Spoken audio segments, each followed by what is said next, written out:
Okay, so good evening and welcome to the first lecture of carbon and its compound. This is the last chapter of chemistry. तो सबसे पहले देखते हैं syllabus को कि क्या क्या हमें पढ़ना है ताकि उसी हिसाब से लेक्चर जो है वो आगे बढ़ेगा।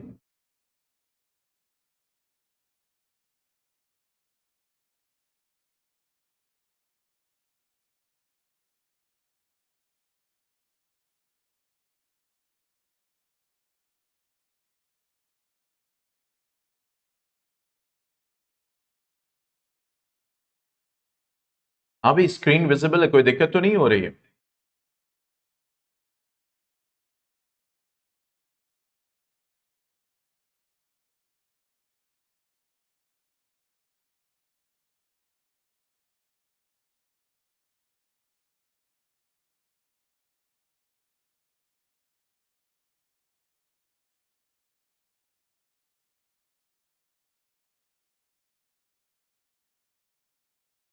इतना टाइम लगा रहे हैं, क्या बताए?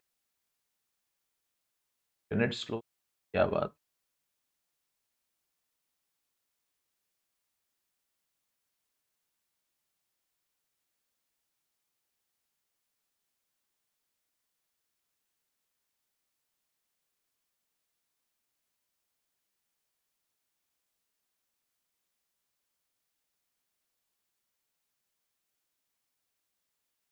अच्छा, सब लोग ज्वाइंट हैं इत्तेफाक से शुरू में ही।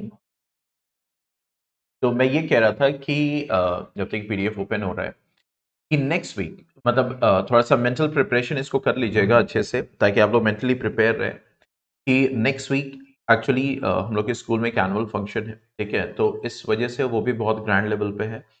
तो मतलब नेक्स्ट संडे है, तो Friday Saturday preparation and all everything है। तो नेक्स्ट फ्राइडे सैटरडे संडे थोड़ा सा मैसेजेस को देखिएगा, ठीक है? मे बी क्लास डिले हो सकती है, मे बी क्लास ऑफ हो सकती है, ठीक है? क्योंकि आप लोग खुद जानते हैं जब एनुअल फंक्शन फंक्शन होता है तो स्कूल में जो लोग होते हैं, जो स्टाफ्स होते हैं, उनका इन्वॉल्वमेंट बहुत बढ़ जाता है, ठीक है? पहली चीज। दूसरी चीज, लास्ट वीक ऑफ जो दिसंबर है उसमें प्री बोर्ड स्टार्ट हो रहा है हमारे स्कूल का, ठीक है? मतलब हमारे स्कूल का प्री बोर्ड स्टार्ट हो रहा है। तो अगर हम उसकी बात करें तो जैसे सब्जेक्ट बायो है जो कि मैं देख रहा हूँ स्कूल में, तो वहां पे जो फर्स्ट प्री बोर्ड है दैट इज विदाउट गैप, ठीक है? तो इस वजह से मुझे जो कॉपीज है थर्सडे, किसका? आपका?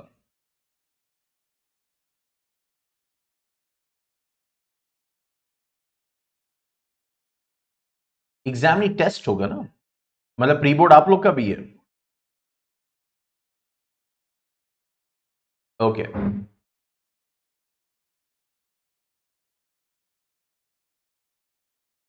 तो वही मैं कह रहा था कि हम लोग वहाँ प्री बोर्ड स्टार्ट हो रहा है, तो वहां पे क्या हो रहा है कि मतलब जो फर्स्ट प्री बोर्ड है बेसिकली विदाउट गैप जो है, उसमें जो मेरी रिस्पॉन्सिबिलिटी कॉपी चेक करने की, तो जिस दिन मेरा एग्जाम होगा उसी दिन मुझे कॉपी चेक करके नेक्स्ट डे बच्चों को फीडबैक देना है, ठीक है? 55 स्टूडेंट्स हैं टोटल, मतलब कह सकते हैं। तो 55 कॉपीज, तो उस वक्त भी थोड़ा सा एक दिन जो है वो रहेगा, हो सकता है मुझे कॉपी चेक करना रहो तो मैं हो सकता है पूरा दिन में स्कूल में रहूं। बात समझ में आ रही? क्योंकि नेक्स्ट डे एग्जाम होगा उस दिन बायो का, नेक्स्ट डे मुझे फीडबैक देना है बच्चों को कॉपी चेक करके, ठीक है? तो ये आप अपने माइंड में रखिए ताकि मेंटली प्रिपेयर रहे उस चीज के लिए। अब यहाँ पे कार्बन कंपाउंड जो हमें स्टडी करना है, तो इसमें क्या क्या हमें स्टडी करना है? सबसे पहली चीज, covalent bonding in carbon compounds, ठीक है? सबसे पहले हम इस पे ध्यान देना है, कोवलेंट बॉन्डिंग के। फिर उसके बाद वर्सेटाइल नेचर ऑफ कार्बन, ठीक है? नेक्स्ट वन, होमोलोगस सीरीज की बात करेंगे। फिर nomenclature means naming of carbon compounds containing functional groups like halogens, alcohol, ketones, aldehydes, alkane, alkyne, ये सब, ठीक है? Difference between saturated hydrocarbons and unsaturated hydrocarbons. Then chemical properties of carbon compound like combustion, oxidation, addition, substitution reaction, ethanol, ethanoic acid, ठीक है? अब इसमें ये कह रहा है कि only properties and uses, ठीक है? soaps and detergents means complete है, एक तरीके से हम कह सकते हैं, ओके? जो हमें स्टडी करना है, okay? So let's start with the chapter that is carbon and its compound.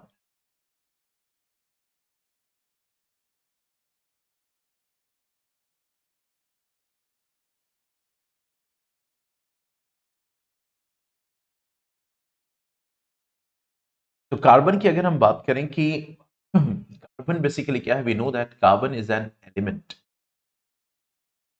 एक ये एलिमेंट है, ठीक है। और कैसा एलिमेंट है? Basically it's what, a non metal, it's a non metal and it is denote, मतलब कुछ बेसिक इंफॉर्मेशन, ऑब्वियसली ये बेसिक इंफॉर्मेशन है, सिंपल इंफॉर्मेशन भी बोर्ड्स पे पूछता है, ऐसा नहीं है कि ये अरे यार ये तो इतनी आसान चीज है, ये क्या, ठीक है। यही सारी चीजें भी मतलब ये छोटी छोटी बेसिक चीजें भी इंपॉर्टेंट होती हैं, ठीक है, आपके मार्क्स के लिए बोर्ड्स में। क्योंकि उस वक्त जब भी कोई भी चीज आंसर होता है जो हमने याद नहीं किया होता है, हमें सोच के लिखना होता है बेसिकली, ठीक है, जहां पे जिसको हम कॉम्पिटेंसी बेस्ड क्वेश्चंस बोलते हैं, ठीक है। तो वहां पे ये सारी इंफॉर्मेशन हम सोचते हैं अरे यार अब ये लिखेंगे बोर्ड में, ये लिखेंगे, it is represented by simple C. तो ये जो होता है ना, उसी चीज को ब्रेक करने के लिए, उसी चेन ऑफ थॉट को ब्रेक करने के लिए मैं लिखवा रहा हूं, it is represented by symbol C. भाई आप कार्बन के बारे में तो बात कर रहे हैं, और कार्बन एक ऐसा एलिमेंट है जो कि बहुत इंपॉर्टेंट है, means it is holding the importance in both elemental form as well as in combined form, means compound form, you can say combined form, the compound form, okay. So it holds importance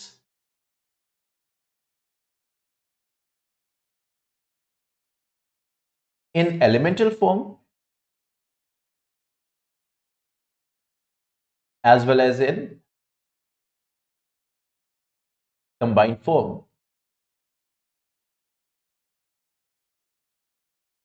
कोई example दे सकते हो elemental form में कैसे, कोई एक example important है?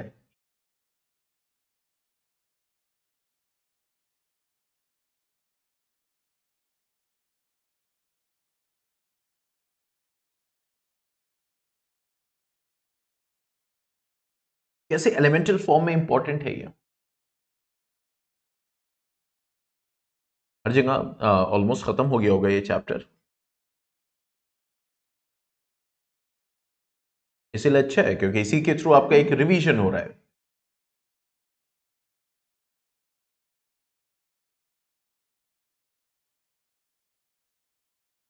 Yes, elemental form में कैसे इंपॉर्टेंट है?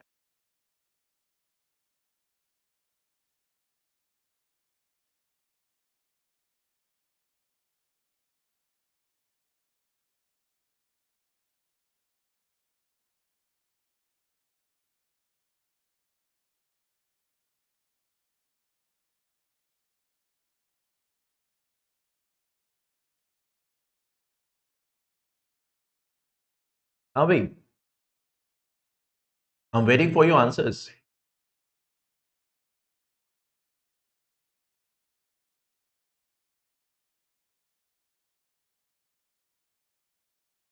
Yes, diamond, graphite, these are the elemental forms. Carbon 60, अच्छा, बकमिंस्टर की बात कर रही हैं? यस, तो वही एलिमेंटल फॉर्म है। कंबाइंड फॉर्म की अगर हम बात करें, क्यों इंपॉर्टेंट है कंबाइंड फॉर्म? मैं देखना चाहता हूं वहां तक अप्रोच हो रही है कि नहीं। Carbon dioxide, okay, carbon dioxide, okay okay, other than carbon dioxide, carbon monoxide, अरे हाँ इसके अलावा मीथेन, ओके, C2H6, ओके,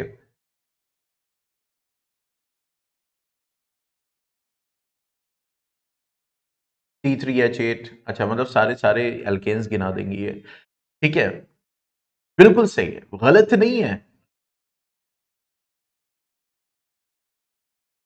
लेकिन क्यों इंपॉर्टेंट है? बिल्कुल कंबाइंड फॉर्म में इंपॉर्टेंट है क्योंकि जितने भी ऑर्गेनिक कंपाउंड्स हम देख रहे हैं और जितने लिविंग ऑर्गेनिजम्स हैं,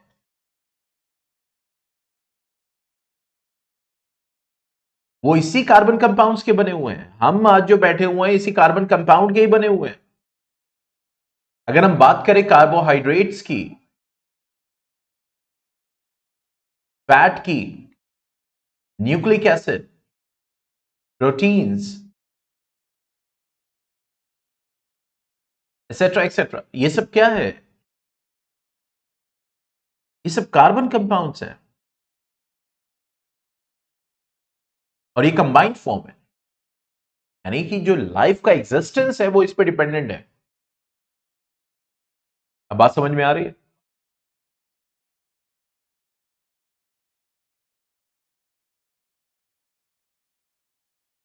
और अगर हम देखें इस कार्बन के बने हुए, means it forms, it is a very, you can say, means it is having atomic number 6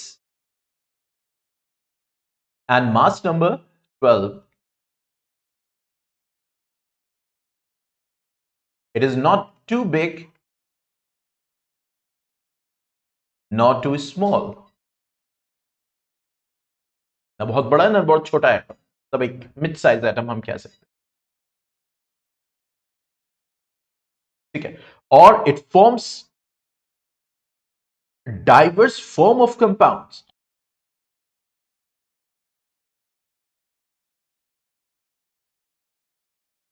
कितने तरह के कंपाउंड्स मतलब को बनाता है, मतलब आप सोचिए अगर कहीं भी आप नजर डालिए वो कार्बन का बना हुआ है, कहीं भी आप नजर डालिए, किसी फूड आइटम पे नजर डालिए, ग्रेन पे डालिए, पल्स पे डालिए, फैट पे डालिए, फ्रूट पे डालिए, वेजिटेबल्स पे डालिए, शुगर, टी, कॉफी, क्लोथ्स पे डालिए, cotton, wool, nylon, terylene, fuels पे डालिए, wood, coal, kerosene, LPG, natural gas, petrol, diesel, whatever, medicine पे डालिए, एंटीबायोटिक्स हो गए, मतलब कुछ भी, वो किसका बना हुआ है? उसका फ्रेमवर्क किसका बना हुआ है? मैं ही नहीं कह रहा सिर्फ कार्बन का बना हुआ है, उसका फ्रेमवर्क किसका बना हुआ है? कार्बन का बना हुआ है। तो पूरा कार्बन का बना हुआ है, तो फ्रेमवर्क किसका बना हुआ है? कार्बन का बना हुआ है। तो इसीलिए कहते हैं carbon is a versatile element. Carbon is a versatile element. बात समझ में आ रही है?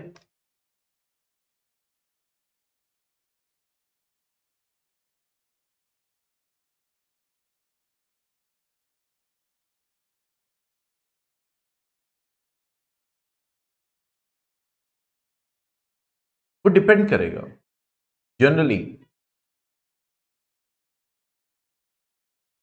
फैट टिश्यूज हैं वो ब्लैक तो होते नहीं है।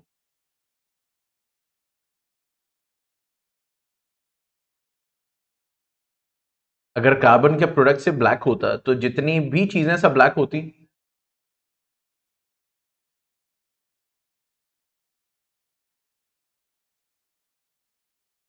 भाई डायमंड है, ब्लैक कहां होता है?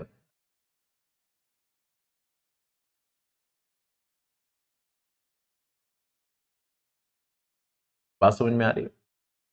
आप पेट्रोल देखिए, कार्बन कंपाउंड है, ब्लैक का है। It is having somewhat golden touch. What the point? It's not always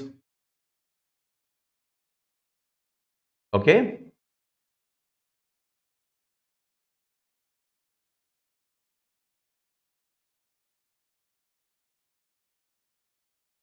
हाँ, प्योर कार्बन होगा तो ब्लैक होगा। जैसे कोल, जैसे आप कोक ले लीजिए, ये सिर्फ और सिर्फ किसका बना हुआ है? कार्बन। इसीलिए क्या है? Carbon and it's compounds. Coke को ले लीजिए तो वो कार्बन, आपका क्या होगा? That will B black. Graphite को ले लीजिए, कार्बन का बना हुआ है, ब्लैक। ठीक है, डायमंड को ले लीजिए, कार्बन का बना हुआ है, it's a crystalline crystal, it shines, it is not black. Understood? हाँ, कोल भी।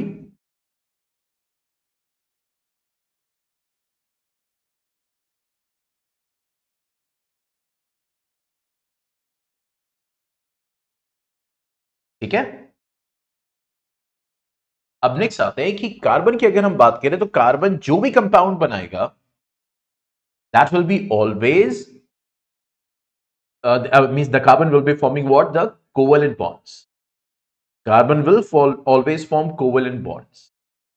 आयन नहीं बनाता, जैसे हमने देखा ना आयनिक कंपाउंड होते हैं, कोवेलेंट कंपाउंड्स होते हैं।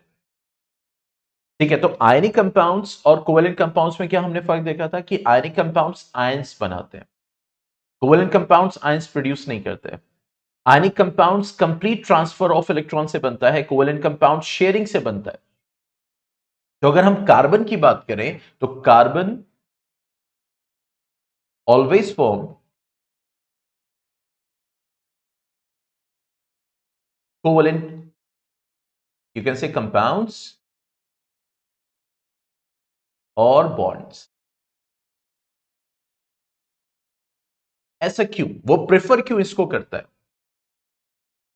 क्योंकि देखो अगर कार्बन के स्ट्रक्चर को देखोगे तो we have what KLMN, that is 2,4, that will be the electronic configuration of carbon. ठीक है, ये क्या हो गया, ये इलेक्ट्रॉनिक कॉन्फ़िगरेशन हो जाएगा कार्बन का। Now this carbon what it requires, इस कार्बन को क्या चाहिए, या तो ये चार इलेक्ट्रॉन को माइनस कर दे, हटा दे अपने अल्शल से, या ये चार इलेक्ट्रॉन्स को गेन कर ले, या तो ये चार इलेक्ट्रॉन्स को एकदम हटा दे, या फिर उन चार इलेक्ट्रॉन्स को वो क्या करेगा, वो गेन कर दे। दो सिचुएशन है इसके पास।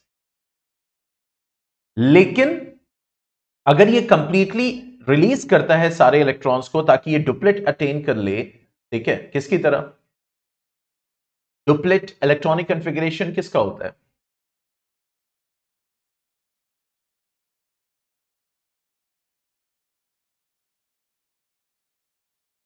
डुप्लेट इलेक्ट्रॉनिक कॉन्फ़िगरेशन किसका होता है?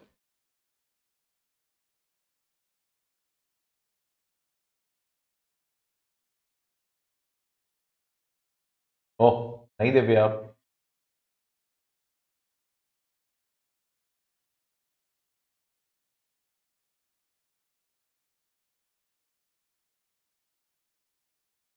एग्जैक्टली, हीलियम का होता है। तो ये जो चार इलेक्ट्रॉन हम इतनी आसानी से बोल रहे हैं ना कि ये चार इलेक्ट्रॉन को रिलीज कर दे, इसमें हर्जी क्या है, बहुत बड़ा हर्ज है इसमें। इन चार इलेक्ट्रॉन्स को रिलीज करने में it requires a lot of energy.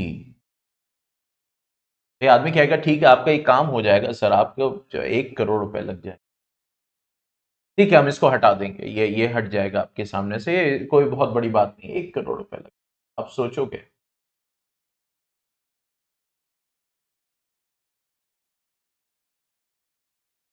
समझ रहे हैं? ये कहेगा हाँ सर हो जाएगा, कोई बात नहीं, 1000-1500 की बात है, हो जाएगा, ज्यादा नहीं, कुछ लेबर्स लगा दूंगा, ये सामान हट जाएगा आपके सामने से। तो आप कहेगा हाँ चलो ठीक है कर दो, 1000-1500 कौन सी बड़ी बात। It requires a lot of energy. It's not easy if you compare you can say the configuration of the atoms. It's not so easy. It's not so easy. तो यहां पे वही हो गया कि it requires what, a lot of energy. और even अगर ये चार इलेक्ट्रॉन ले भी ले एक्स्ट्रा आयनिक कंपाउंड्स के साथ, ठीक है, it also requires a lot of energy. अब कार्बन सोच रहा है कि भैया वैलेंसी तो पूरी करनी है, बैलेंसी तो पूरी करनी है 4 की, लेकिन अगर मैं पूरा हटा दे रहा हूं तब भी यार इतने एनर्जी चाहिए, अगर मैं 4 इलेक्ट्रॉन ले भी रहा हूं तब भी इतनी एनर्जी चाहिए, मैं इतना तो बर्दाश्त ही नहीं कर पाऊंगा। इसीलिए ये किसकी तरफ जाता है, ये जाता है formation of covalent compound. Carbon पहुंचता है शेयरिंग की तरफ अपनी बैलेंसी को पूरा करने के लिए।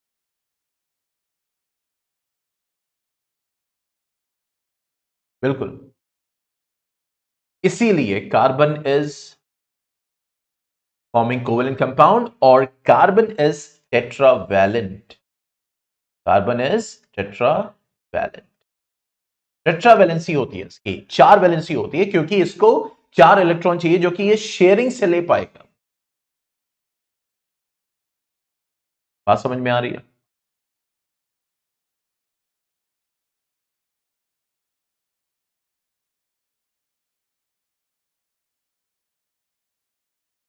ठीक है, अब इसके बाद जो मतलब आपके सिलेबस में यहां पे है that is formation of covalent compounds, लेकिन शायद आपको याद हो कि वो पिछले वाले चैप्टर में मैंने बहुत डिटेल में आप लोग को करवा दिया है। इसे एक माइक ऑन हो गया है, ऑफ कर दीजिए। फॉर्मेशन ऑफ कोवेलेंट कंपाउंड्स, हाँ, मेटल्स नॉन मेटल्स में ऑलरेडी मैंने इसको करवा दिया है। कोवेलेंट कंपाउंड्स, कोवेलेंट बॉन्ड्स कितने टाइप के होते हैं, ठीक है, सिंगल डबल ट्रिपल, ये सब मैं करवा चुका हूं, इसलिए ये पोर्शन मैं इस चैप्टर में स्किप कर रहा हूं क्योंकि सेम है। अहमद आपका माइक ऑन हो रहा है बार बार।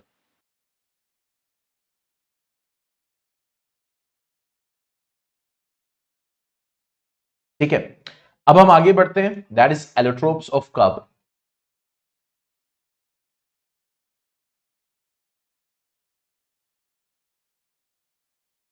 और फिर मैं कह रहा हूं अगर किसी को डाउट है, नहीं समझ में आ रहा, क्वेरी है उससे रिलेटेड, हमारे पास डाउट आवर्स हैं। ठीक है, now coming to allotropes of carbon. तो एलोट्रोप्स किसको बोलते हैं, एनी आइडिया? सर कब होते हैं? अच्छा, दिव्य, अच्छा दिव्या हमेशा मतलब मोड में रहती है, कब होते हैं ये बताइए? हर सैटरडे होता है, स्टूडेंट्स ही नहीं आते हैं। और मैंने क्या तरीका बताया डाउट आर अटेंड करने का, कि आपको पहले बताना पड़ेगा कि मुझे सर डाउट पूछना है। नहीं बिल्कुल नहीं, दिव्या सो रही है, ना इनको ऐप से कोई मतलब है, ना रूटीन से कोई मतलब है।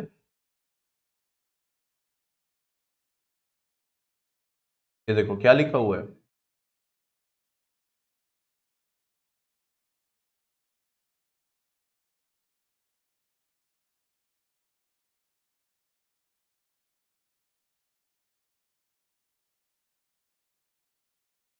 हाँ, वो एक अलग चीज है कि उस वक्त क्लास है, that is a different issue. ये देखो,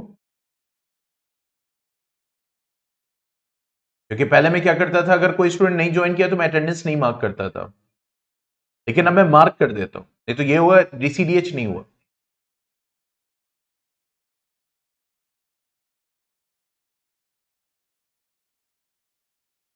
कितना टाइम पहले डाउट, अरे नहीं, बस ये बताना कि उस दिन क्लास भी होती है कि भाई सर मुझे डाउट पूछना है।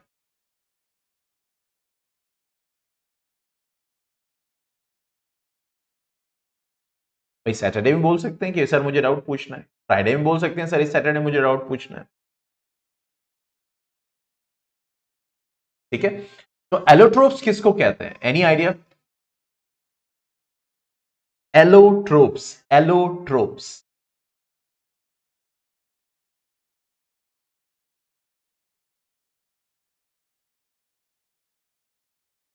Any idea?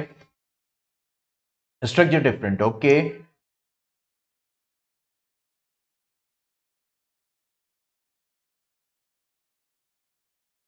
एलो, एलो मतलब होता है ना एलो, एलो टर्म है which is related to different.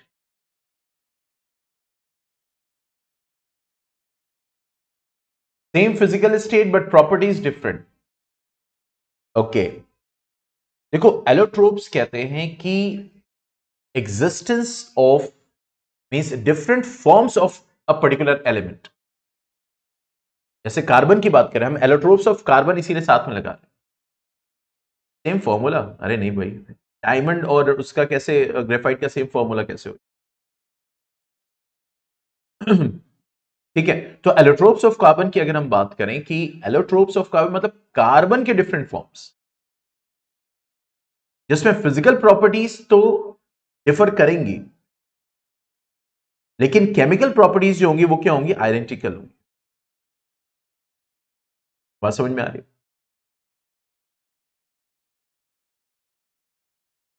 ठीक है, तो the phenomenon of existence, the phenomenon of existence of an element in two or more different forms with different physical properties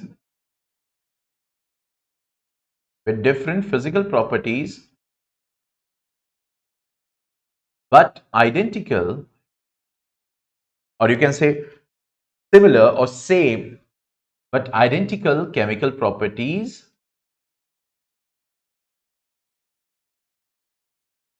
is called allotropy. मतलब इस phenomenon को, मतलब हम अभी बात कर रहे हैं कि इसकी फिनोमिनन की, इस फिनोमिनन को हम क्या बोलते हैं? एलोट्रॉपी। मतलब डिफरेंट फॉर्म्स में एग्जिस्ट करना, जिसमें उसकी फिजिकल प्रॉपर्टीज डिफरेंट हैं बट केमिकल प्रॉपर्टीज सेम है, इस फिनोमिनन को हम क्या बोलते हैं? एलोट्रॉपी कहते हैं। And different forms of the same element, अब यहां पे इसकी बात कर रहे हैं, different forms of the same element are called allotropes. अब क्या होता है, देखो बोर्ड पूछता है कि व्हाट आर एलोट्रॉप्स। बोर्ड पूछता है सिंपल एक क्वेश्चन, व्हाट आर एलोट्रॉप्स। अब स्कूल में भी शायद ऐसे ही लिखाया गया हो, जैसे मैंने अभी लिखवाया, मैंने इसलिए जानबूझ के लिखा है।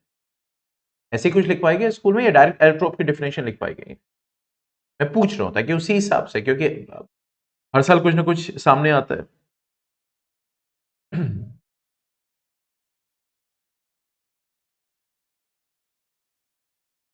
तो स्कूल में कैसे लिखवाया गया?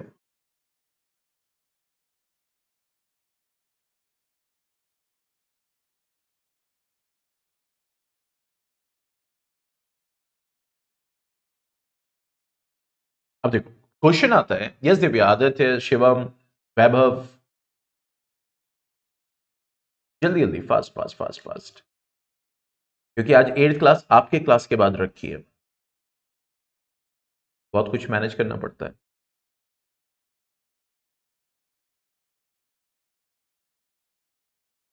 अच्छा, खुद से ओके, खुद से लिखा, different forms of the same, बस ओके। देखो ओके, मैं समझ में आइडिया आ गया। देखो अब क्या होता है कि हम पढ़ते हैं, अब क्वेश्चन आया, अच्छा स्कूल में क्वेश्चन लिखवाया गया, ओके। तो देखो क्वेश्चन अगर आया कि व्हाट आर एलोट्रोप्स, अब हमने ये याद किया हुआ है, अब उठा के यहां से लिखना शुरू करते हैं, ऐसा होता है। The phenomenon of existence of an element in two or more this and that is allotropy and different forms of the same element called allotrops. Time बर्बाद, पूछ रहा है वो एलोट्रोप, आप एलोट्रोपी क्यों डिफाइन कर रहे हो? बात समझ में आ रही है?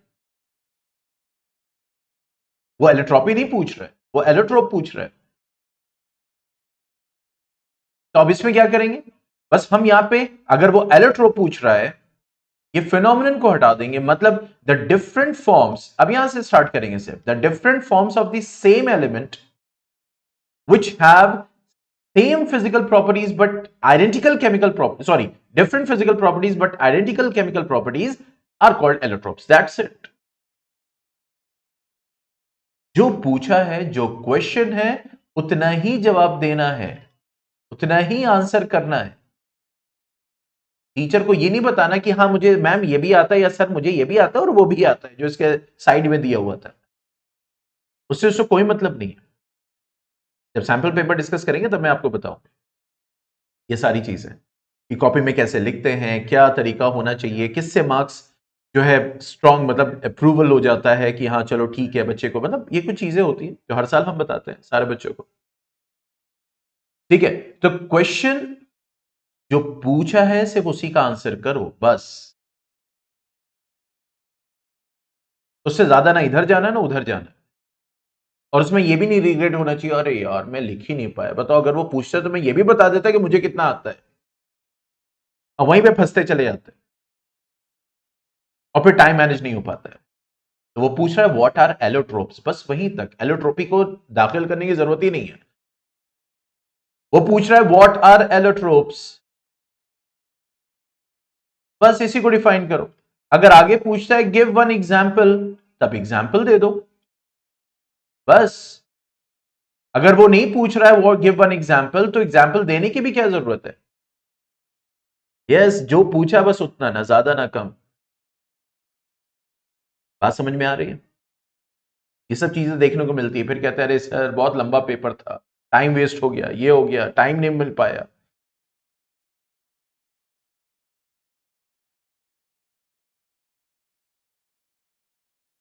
नहीं नहीं, बड़ा लिखने का मतलब नहीं है। 2 मार्क्स का क्वेश्चन है, देखो 1 मार्क का क्वेश्चन है, 1 मार्क का 1 वर्ड भी हो सकता है। बात समझ में आ रही है? आपको 1 वर्ड में आंसर करना है, या 1 मार्क का जो होगा 1 लाइन में भी आंसर करना हो सकता है। सिंपल। तो क्या जरूरत है यहां 4-5 लाइन लिखने की? बोर्ड के पास सेंसिबल टीचर्स हैं उसी हिसाब से पेपर बनाते हैं। और इसीलिए हर साल बोर्ड सैंपल पेपर रिलीज करता है, उसके साथ साथ उसकी आंसर की भी रिलीज करता है, ताकि आपको आइडिया मिले, और हमारे ऊपर जिम्मेदारी होती है उस चीज को आपको समझाएं। 1 मार्क में ज्यादा ज्यादा 1 वर्ड या 1 लाइन होगा बस। 2 मार्क्स में डिफ्रेंसिएशन आ सकता है, 2 मार्क्स है तो 2 लाइन्स, मैक्सिमम 3 लाइन्स।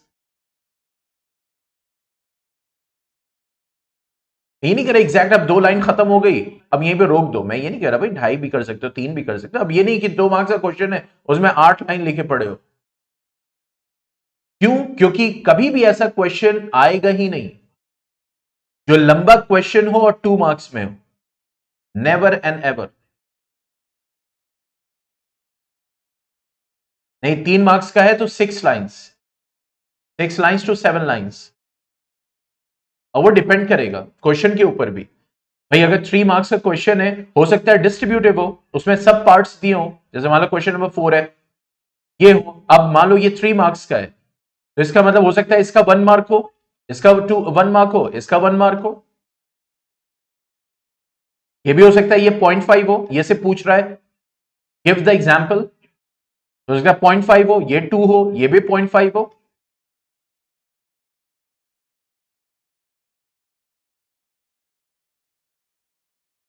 मैं यही तो कह रहा हूं आदित्य, मतलब वो डिपेंड करेगा ना कि क्वेश्चन क्या, ये सब मैं बताऊंगा जब मैं सैंपल पेपर डिस्कस करेंगे, क्वेश्चन सामने होगा तब समझ में हो रहा है। तो हम क्या डिस्कस कर रहे थे? हम ये डिस्कस कर रहे थे कि एलोट्रोप्स ऑफ कार्बन। तो एलोट्रोप्स बेसिकली क्या है? Different forms which have different physical properties but identical chemical properties। ठीक है, तो 3 एलोट्रोप्स के हम बात करेंगे, कार्बन के 3 allotropes. One is diamond, one is graphite, and one is fullerenes।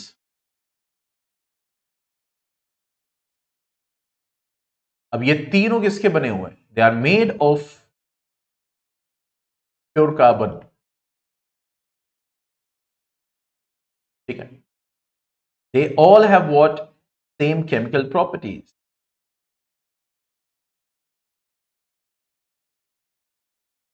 But they have different physical property. Reason क्या है इसके पीछे पता है? Why they have different physical properties?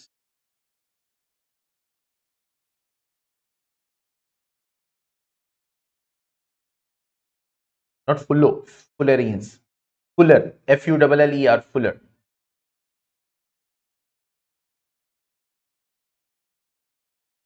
क्या रीजन है इसके पीछे? Different physical properties.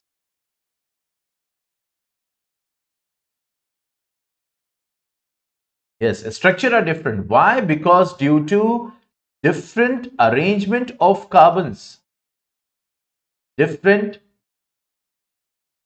arrangement of carbons, which is giving rise to different structures.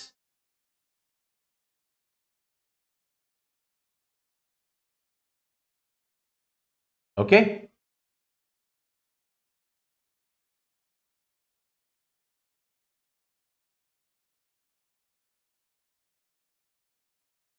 ठीक है, तो कल अब एलोट्रोप से स्टार्ट करेंगे, और कार्बन मींस ग्रेफाइट को पढ़ेंगे, डायमंड को पढ़ेंगे, फुलरीज को पढ़ेंगे, फिर उसके बाद आगे टॉपिक्स है जिनको हमें देखना है। ठीक है, उनकी फिजिकल प्रॉपर्टीज, उनकी केमिकल प्रॉपर्टीज, ठीक है, कार्बन का वर्सेटाइल नेचर कैसे है, यानी हमने पढ़ा ना कि carbon is a versatile compound, तो क्या ऐसी प्रॉपर्टीज है कार्बन की जो उसको वर्सेटाइल बना रही है। ये कुछ ऐसे क्वेश्चन है जो एकदम स्पेसिफिक आते हैं, हम कहानियां लिखना शुरू करते हैं। याद रखो, आप साइंस का एग्जाम दे रहे हो, साइंस लिखो, ठीक है। स्टोरीज सिर्फ नहीं लिखनी, बातों को नहीं। हाँ, क्वेश्चन आंसर नहीं आ रहा, मैं ये नहीं कहता उसको छोड़ो, कुछ ना कुछ लिख के जरूर आओ, लेकिन जहां पे आपको आ रहा है बेसिकली वहां पे फिर स्टोरीज मत लिखो। ईरान तुरान की बात नहीं लिखनी, इधर उधर की बात नहीं लिखनी, साइंस लिखो। और साइंस लिखने के लिए रीडिंग करना जरूरी है, उससे वर्ड्स मिलते हैं ताकि आपका आंसर स्ट्रांग होता है। और इसीलिए मैं कहता हूं जब रीडिंग करो, सेल्फ स्टडी करो, एनसीईआरटी पढ़ो, उसके बाद जो आपकी बुक है एडिशनल, उसमें से एक्सप्लेनेशन देखो, ठीक है। क्योंकि कोई भी टीचर होता है जब बताता है वो एक जस्ट बताता है, वो एक एक लाइन बुक की नहीं बताता। बात समझ में आ रही? उसमें से जो जो चीजें हैं उसको निकालना जरूरी है, फिर वो आपके सामने रखता है। अब जैसे यहां पे मैं बताऊंगा वर्सेटाइल नेचर ऑफ कार्बन, तो अब उसमें क्या वर्सिटैलिटी है, क्या पॉइंट है, वो माइंड में आना चाहिए। अच्छा, इसके बारे में लिखना है, इसके बारे में लिखना है, इसके बारे में। अब इसके बारे में लिखना क्या क्या है, वो जब तक आप पढ़ोगे नहीं तब तक आपको वर्ड्स नहीं मिलेंगे लिखने के लिए, यह ध्यान रखना हमेशा,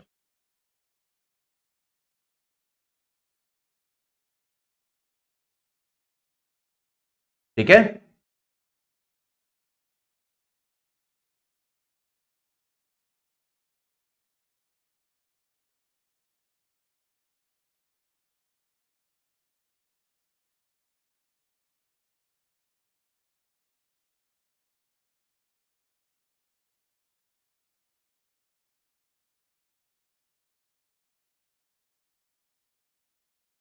okay, anything else you want to से?